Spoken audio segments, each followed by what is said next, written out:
All right, so hi, my name is Stacey Chillemi, and I am a speaker, a author, and I'm a 20 times book selling author, and I do coaching.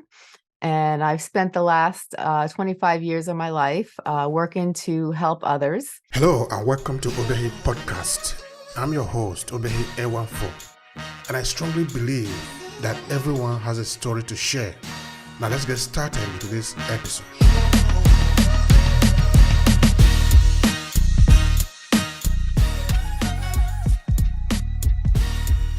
Started my career a long time ago. It all began, when I was a child. I had my mother heard a chattering sound from the back from my room, and she went to check on me, and she saw me turning blue, and I was in a grand mal seizure. So she actually she called the ambulance. They rushed me to the hospital, and they found that I had recently I had a virus and an ear infection, but it had traveled to my brain and it turned into encephalitis, and I was induced into a coma. And they told my parents probably if I lived through this, I would probably be paraplegic or I would have severe brain damage. And I was in a coma for 4 days, and my father was by my bedside. He's from Greece, and he's from a small island there. And he was thinking about the church he went to, and there was a statue in front of the church. And they used to have teardrops that rolled down the statue's eyes, and he had that visualized in his head. And he was praying that I would be okay. And when he looked up, a teardrop rolled from my eye. And I was actually, I opened my eyes up and I asked for McDonald's French fries. I didn't have severe brain damage, and I wasn't paraplegic, but I did end up with epilepsy. And my whole life was kind of like a roller coaster ride. It was a difficult journey to endure. And especially in college, when I had the late night studying and the stresses of doing well, my seizures had increased, and it was very hard. At one point, I didn't know if I was actually going to be able to even be able to finish college. And so I wrote a letter into a magazine where it was devoted for people with epilepsy. And I asked people, how do they cope with this disorder? And to my surprise, hundreds of letters from all over the United States and Canada came, and people just asked me, told me their stories, and they were very inspiring. And for the first time in my life, I realized that I wasn't alone. I realized that there were lots of people just like me out there. And I actually learned from these letters. And I was able to use a lot of the things that I learned. I applied it to my own life, and I was able to finish college. I got a job in New York City with a big corporate company. And one day, unfortunately, I felt a seizure coming on, and I was looking around trying to see if there was anywhere for me to go that no one would see me have the seizure, but there wasn't. And I fell to the ground and I had a seizure. I was awake during the seizure, and a producer actually walked over me and kept walking, and I couldn't believe it at that time that they would just walk over me and not even help me. And then 30 minutes later, I was actually released from the position. A co-producer came over and said, "Oh, I'm so sorry, but you don't meet the qualifications." And we both knew that it was because of my seizure. And so I didn't let it get me down. I just walked out of there with my head up high, and I said, you know what? This just wasn't meant to be. And I knew there was something out there that was actually meant to be. So I continued my journey, and I started to write. And I created a blog, and I met a actual herbalist, and he needed a lot of research done. And I was doing a lot of research on natural healing, healing the body, alternative methods. And I started applying a lot of those things to my own life. I'm like, wow, these things could actually help me. So my seizures went from like 12 seizures to 9 to 8, 7, 6, 5, 4, 3 to being able to be controlled. And I realized by changing my lifestyle, by changing the way I ate, by adding supplements into my daily regimen, and changing a lot of different things in my life, I was able to actually improve a condition that was actually really a huge obstacle in my life. And I continued. I created a blog, like I was telling you. People were very interested. They came on, and I immediately had like 400 views at that time. And I was like, wow, people really want to hear about this. And I realized that, I don't have to just talk about epilepsy. A lot of these things apply to everything, anybody with any kind of condition, from anxiety to diabetes, to any kind of condition. And I started my journey. I started writing books, and my first book was Epilepsy, You're Not Alone. And that book taught people, I included the letters that I received, and I included the regimen that I created for myself that helped me.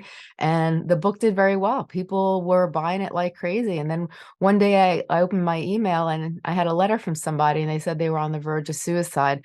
They read my book, and they had followed what I said, and they actually had decided not to commit suicide. They had a purpose in life, and they were doing what I said in the book, and it helped them move on in life. And right then the light bulb went off, and I realized how powerful the wisdom of words are. How if what you say to another individual, how much it can inspire someone and change their lives. So nowadays I do a lot of speaking events. I focus on helping people one-on-one, by doing speaking events. And then I launched 3 books this year during COVID. I had written the Empower Yourself book. And this is about empower yourself. Don't let your conditions empower you. And what that means is basically any obstacle in your life, no matter if it's stress or anxiety or fear or diabetes or whatever the case may be. I taught people in this book how to simply change their life and learn how to overcome obstacles and overcome fear so they can live the life they deserve. And I created a journal, because I feel journals are very, very powerful. And it's a great tool to help people. And I made the positivity and gratitude journal. And while COVID was going on, I said, I wrote this book 20 years ago. I need to re-update it and revise the book. So I rewrote the book, Epilepsy, You're Not Alone. And those 3 books are out right now. And you can find them on Amazon. And, I focus my life on helping others. My goal is to help others improve their lives so they can live the life they deserve. Because I feel everybody, that's struggling in life and going through challenges, and we all go through challenges, and we all have a story to tell. There's always a healthy way to deal with these obstacles. And that's my goal, is to help these people, out there who want to learn how to improve their life, who want to live the ideal life that they have in their head, who want to accomplish their dreams and make it a reality. I'm here to try to show them how. Thank you so much, Stacey. That is powerful. That is really, really very important. But anyway, I'm sort of like to hang on an important part of it. Now that you do all this, what is your satisfaction? What is sort of pulling you ahead to continue to do it? It's my passion. It's something that inside of me. It's something that invigorates me. When I wake up in the morning, I just inside of me, there's something that I just want to help others. I went through so much through my own obstacles in life. And if it wasn't for the people coming out of the woodwork when I was at my lowest times, I wouldn't be where I am today. So I kind of want to give back I wouldn't be, at level 10 if it wasn't for so many people who came out and helped me when I needed that help. And I want to, give back what others have given to me. But you see, when you were doing the explanation, there was something that actually sort of struck me, but I just sort of let it down. But I'm going to ask you something about it. Mm-hmm. So when you had a seizure, I don't know, you were doing an event at the time, no? Then there were some people that just walk over and didn't care about you or something like that, no? Then at the point they told you that you were not qualified for the competition or for the selection. And so tell me more about that. Why was that the situation? Well, that occurred in the 1990s and, early 2000. I guess it was in the 2000s, early 2000s. And life was different back then, in 2010, 2014, 16, people, did not have the same mentality that they do now.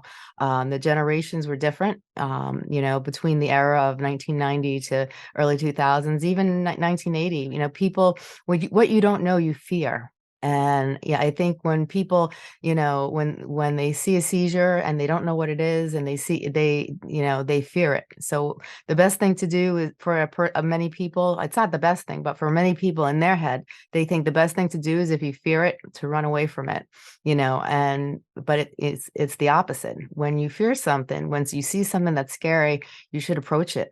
And especially when it's another human being, you should help that person. But there people react differently. There are people who would, right away come in and try to help. And then you do have those people who, think about themselves and think about, how it's going to affect them, or they just don't want to deal with it, or they fear it, they don't understand it, and they try to run away from it. And especially with epilepsy, there's a lot of stigmatism in the world. People deal with it every day. I hear stories all the time, but it's gotten better over the course of the years, but we still have a little way to go. Especially with epilepsy, people stigmatize people, but it's gotten better. You see people with disabilities and people with disorders, and people treat them better. They give them better opportunities, especially in the United States. There's a lot of job opportunities. There's a lot of organizations that have a lot of programs to help people with disabilities. And so the world is definitely going in the right direction, but we still need people like myself to push it. So it happens, it continues to happen, and it doesn't get, stuck, and it doesn't stop, because the more you push something, the more you verbalize the importance of change, the more likely the change will occur. Mhm. Yeah, we hope that more changes actually occur in that direction because it is very important.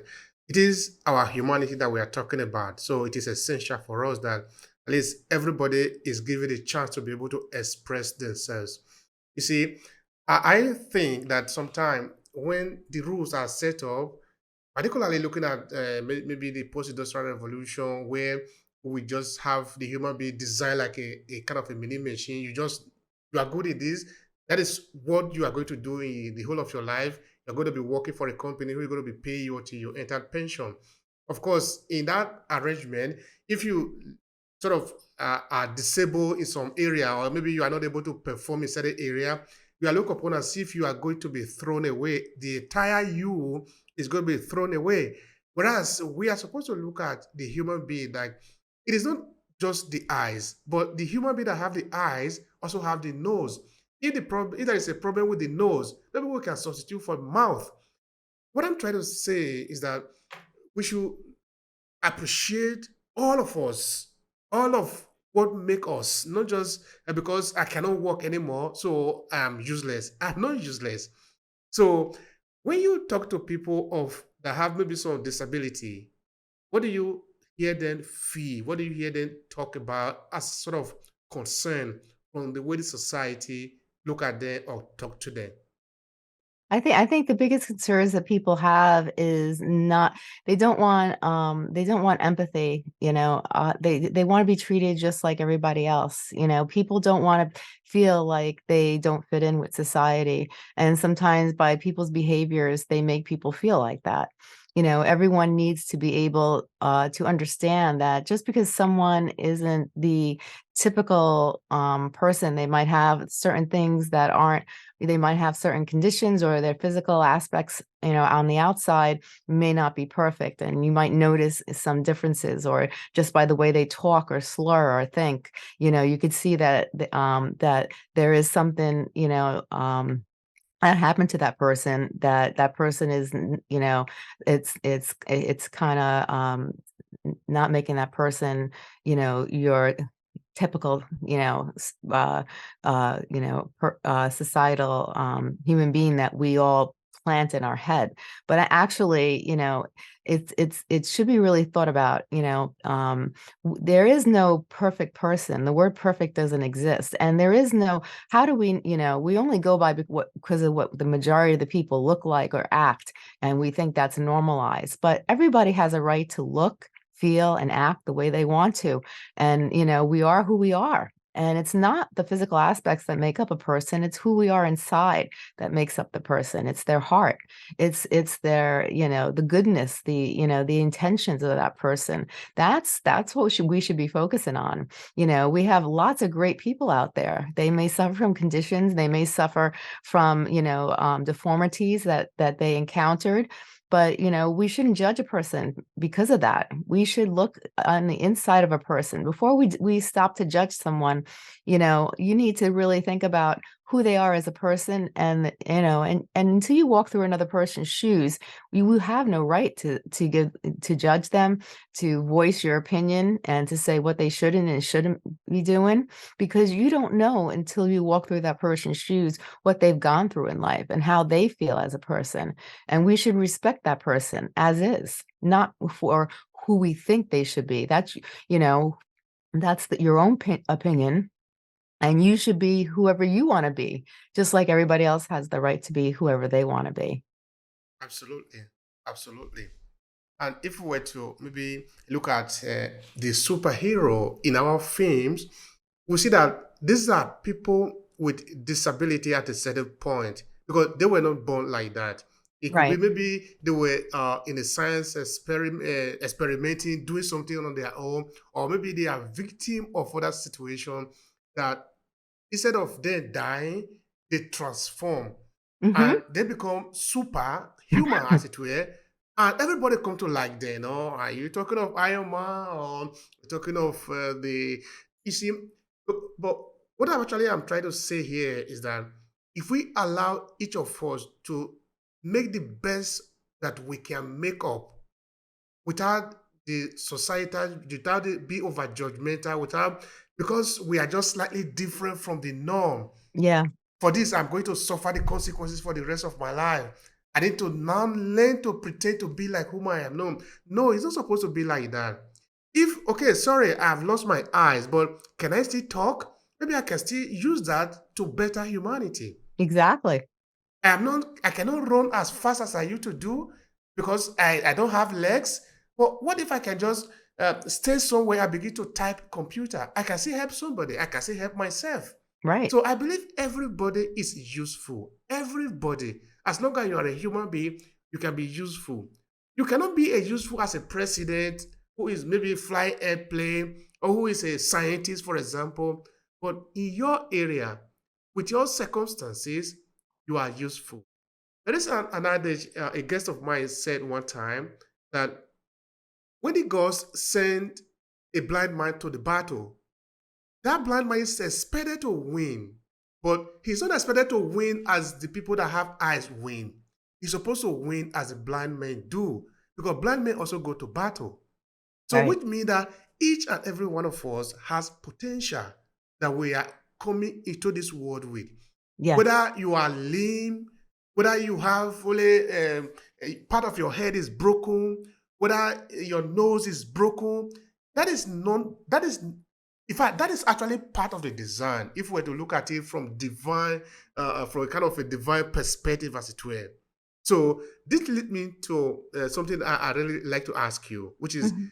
overcoming our fear, because now it is us, those of us that are actually in that role, that are going to challenge ourselves. We are going to ignore the society almost. Yes. But for us to do that, we're going to overcome our fear. How do we do that? Well, I say the first step, we have to acknowledge the issues that we're dealing with. A lot of times people fall into denial. And when you fall into denial, you try to lie to yourself, or you try to put it behind you, or repress your emotions or repress the problem and try to, you think if you don't think about it, it's going to go away. But the problem will always persist. The obstacles will always persist. They'll be there, and you will still struggle in life. So the first thing you need to do is acknowledge that they are obstacles that you need to deal with in your own life. You have certain problems, and these are the problems that are causing you the emotion of fear. And then you need to accept that those issues that are going on in your life that you're fearful of, and you need to also accept yourself and that there is no such thing as a perfect person. We all have our issues, every single person on the planet, and we need to accept ourselves for who we are, and then we need to love ourselves.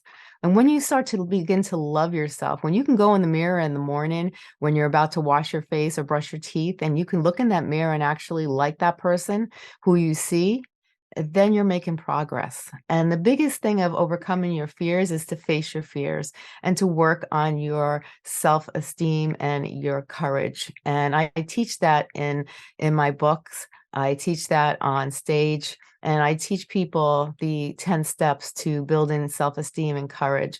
I talk about, how to move forward in life.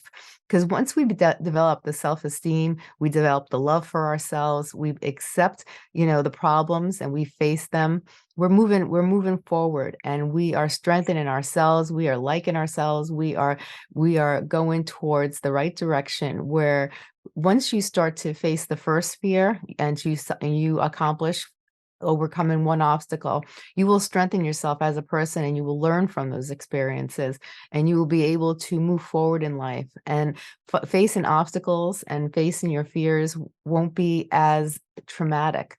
You know, we go through traumatic events in life, but if you ever think back, you'll realize that no matter what we go through in life, we always come out at the end, okay. It may take some time, the road might be rocky, but overall, we get through it. And it's learning how to face these fears, and and like I said, by working on your self-esteem, faith, courage, wisdom, strength, and hope. Those are characteristics that you need to connect with, and connecting with your inner self as well.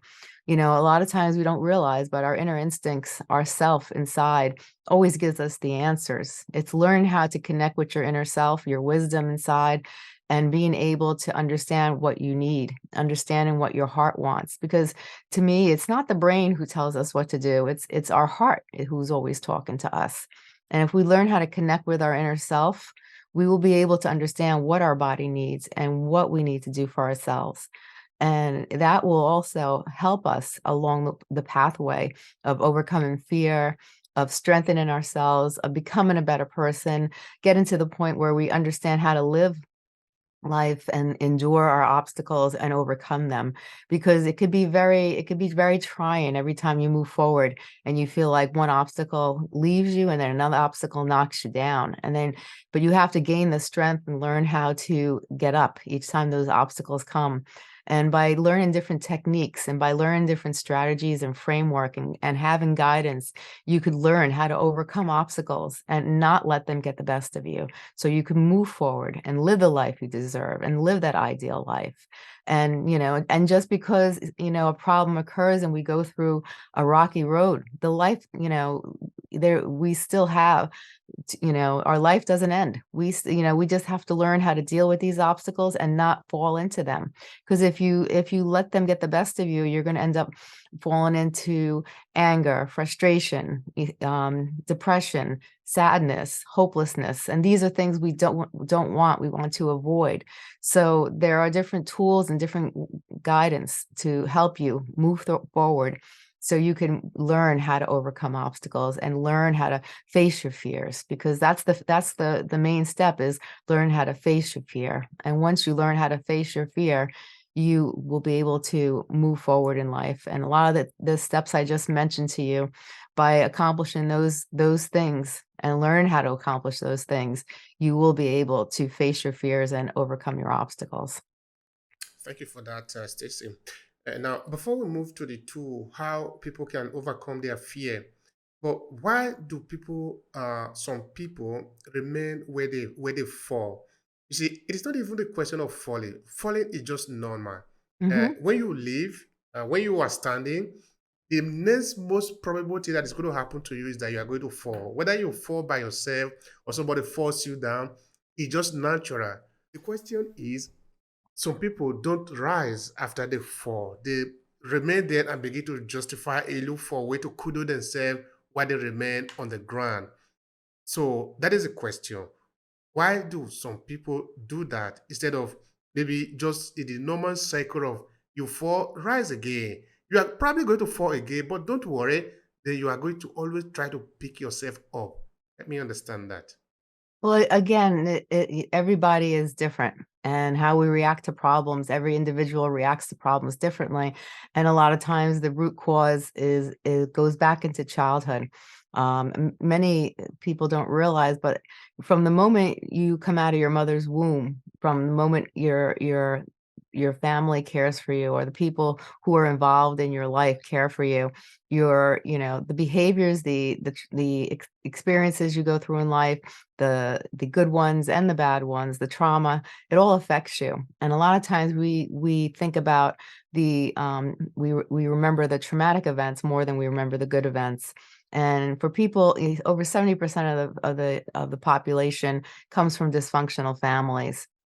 And for a lot of people, if you come from dysfunctional family and you were either emotionally or physically abused, or you had traumatic events in your life that occurred sometime during your life, a lot of times, it could really pull you down. And some people, if some people are always told that, you'll never amount to anything, you'll never be able to do this, you can't do that, people start to believe it.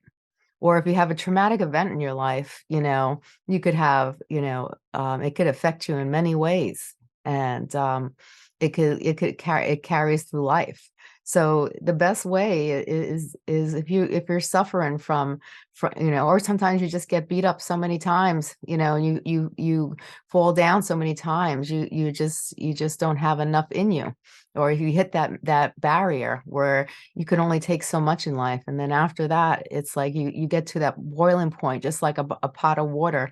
When the water is really hot, eventually it's going to boil over if you don't shut the flame off. So before that flame shuts off, we need to get you help. We need to go back to the root cause. We need to also release a lot of those emotions, because a lot of times we repress emotions in our and we're embarrassed to talk about them with other people. And when that happens, the problems persist. And sometimes even unconsciously, we have these emotions going on and we don't even realize it until we get to that certain boiling point. And then we just can't, handle much more. So that's why coaches are very good, therapists are very good. Writing in journals is a great way. If you don't feel ready to talk to somebody or go to a support group, writing in a journal, expressing how you feel on paper is very therapeutic as well. And these are things that could help you overcome these obstacles and strengthen yourself. That faith, courage, wisdom, strength, and hope that gives you those characteristics all combined, give you the momentum and the strength and the courage to get up when you fall. So writing, I want to believe now, is one of the tools that is available out there to help people sort of heal themselves. Because really look at it as a kind of a healing process when you are writing. Because it might appear that you are doing something only with yourself, you just did with a pen writing or in a computer writing, but you're actually making a lot of things happening there, because you are communicating, you are processing information, you are sort of taking it out from your head to the paper. That is not a simple thing to do. Okay, we don't, as human beings, we are very complex as it is. And Mhm. we're also very sophisticated. So most of the things that we do that are very sophisticated, we look at them to be very ordinary. But it's not even very ordinary to think of the fact that we have to do all that thinking, bring that thing that we are thinking about, and communicate it in a way that somebody can pick it up, and that person suddenly start to laugh. You see, that is not even very simple. It's because we are complex and we are sophisticated that we don't think those things are important. So, how do we actually use that? How should we use that more to heal ourselves, to sort of make ourselves better in the situation that we might find ourselves? I mean, for people who are not writers, they might not understand it, but you can still share with us.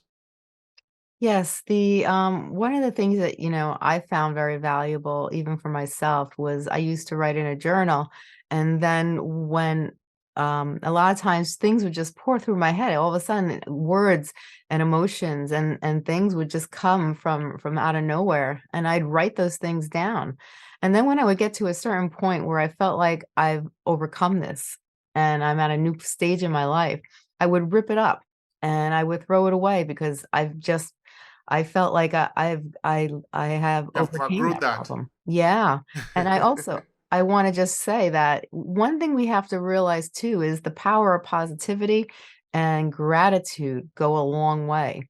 Many people focus on the negative, and instead of focusing on the negative, we need to focus sometimes, take the negativity out of our lives, take the negative people out of our lives, take, anything that's pulling us down to release it from our lives and focus more on the positive things. Because a lot of times we don't have forget, the concept of gratification and just having gratitude for the small things in life. Sometimes we don't realize, but it's the smallest things in life that mean so much. And we don't realize it until it's taken away. Just being able to go outside and smell clean air and to look at the grass or the flowers or to look at the trees and to feel serene. These are things that are given to us as a blessing. These aren't things that we should take for granted. The fact that we are able to wake up each morning and enjoy life and enjoy the small things in life that bring us happiness. We should really focus on the things in life that make us happy and then have gratitude for it. And, sometimes we have to write it down, and say and that's why I have the journal set up the way I do, is because it makes people really think about the little things in life, the things in life that bring them joy, the people in life that we sometimes, when we have people in our lives, we take them for granted because we know they're there all the time. But, if they weren't there, we would miss them dearly and life wouldn't be the same. So sometimes we have to stop and give gratitude to them. And those are two concepts that are very powerful. And those are two concepts that will help you move forward. Because if we have negativity in our life and we have negative people and negative things in our life that are pulling us down, we're not going to be able to move forward unless we release those things from our lives. Now, for people that are listening to you now, they want to sort of get connected to you.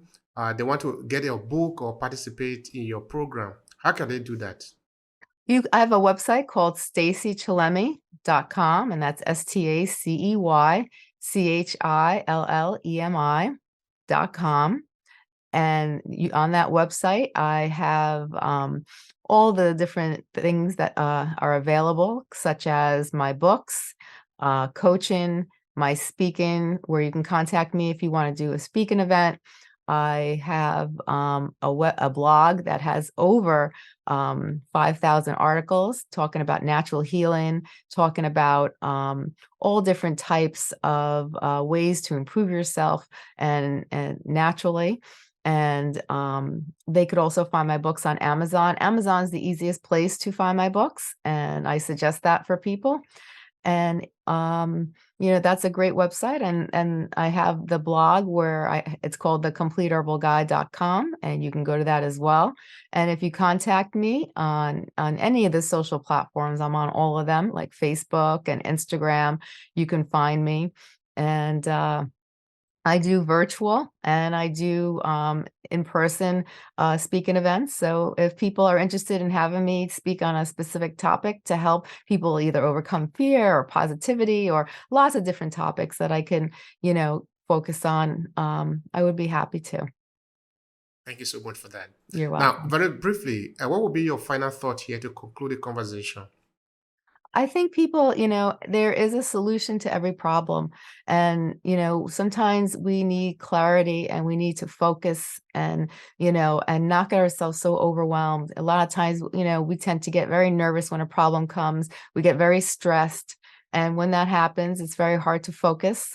It's very hard to, find a solution. So sometimes, I suggest meditation is a great way. If we can meditate a little bit, like 15 minutes in the morning and maybe 15 minutes before we go to bed, that's a great way to clear your mind, to help your focus, to also connect with your inner self and to connect with life in general. So when you finish meditation, you have a clear understanding of who you are, where you want to go, and what you want to become.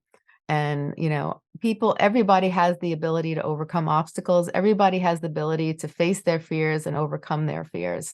And it's not something that happens overnight. It's a step-by-step process, but with the right people guiding you and giving you the proper framework and the proper guidance, you could accomplish more than you think. People don't give themselves enough of credit. They don't realize how powerful of a being they are. And they have to realize that everybody has a special beauty within them. We all are number one. We all are special. We all carry beauty and wonderful qualities within us. And we all need to focus on finding our passion, finding our purpose in life, and then acting on it. Thank you so much. I really do appreciate that. That final part, particularly, is driven home. Thank you so much for that. I You're appreciate welcome. If you enjoy this podcast, make sure you subscribe so you never miss any of our future episodes. Rate and review Obehi Podcast and share with your friends who might need it. I remain Obehi Ewafo. Thank you so much for listening. I'll talk to you in the next episode.